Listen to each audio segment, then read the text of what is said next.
প্রিয় বাংলাদেশ, প্রিয় সিলেটবাসী, আমি আপনাদেরকে কিছু ইম্পর্টেন্ট ইনফরমেশন জানাচ্ছি। আজকের ম্যাচটি আমাদের কাছে ভীষণভাবে কলুষিত হয়েছে। আমার কাছে নির্ভরযোগ্য ও প্রমাণাত্মক তথ্য এসেছে।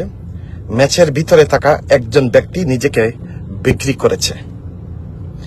সে আমাদের সঙ্গে মিথ্যা বলেছে, সিলেটের সঙ্গে বিশ্বাসঘাতকতা করেছে এবং সিলেট টাইটান্সের সঙ্গে প্রতারণা করেছে। আর সবচেয়ে বড় কথা হলো, সিলেটের মানুষের আবেগের সাথে সে নিষ্ঠুরভাবে বেইমানি করেছে। এর কোনো দরকারই ছিল না। সে চাইলে আমাকে বলতেই পারতো তার কত টাকা প্রয়োজন, তা দেওয়া হয়ে যেত। এই সত্য আমাকে সত্যিকারের ভেঙে দিয়েছে। এই ঘটনা আমি এখানেই থামতে দিব না। বিষয়টি গভীরভাবে তদন্ত করা হবে এবং দায়ীর বিরুদ্ধে যথাযথ ব্যবস্থা নেওয়া হবে। আজকের হারটা ছিল পুরো একটা বেইমানির সাথে হার।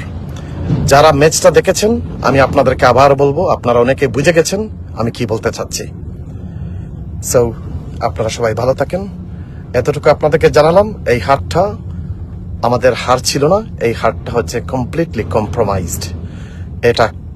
এটা ফিক্সিং ছিল, একটা বেইমানি করা হয়েছে সিলেটের সাথে।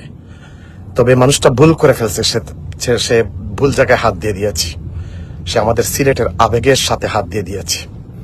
এই বিপিএল টিপিএল সবকিছু যে একটা বেইমানি, একটা জুয়ার ব্যবসা, এটা আমি আগে থেকে জানতাম। কিন্তু আমাদের সাথে আমাদের প্লেয়াররা সবাই কিন্তু আজকে ডিমোরালাইজ হয়ে গেছে।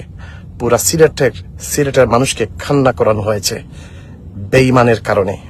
আমি কিন্তু তাকে এইভাবে এত সহজভাবে আমি তাকে ছাড় দিব না। ভালো থাকেন আপনারা। আসসালামু আলাইকুম ওয়া রাহমাতুল্লাহি ওয়া বারাকাতুহু।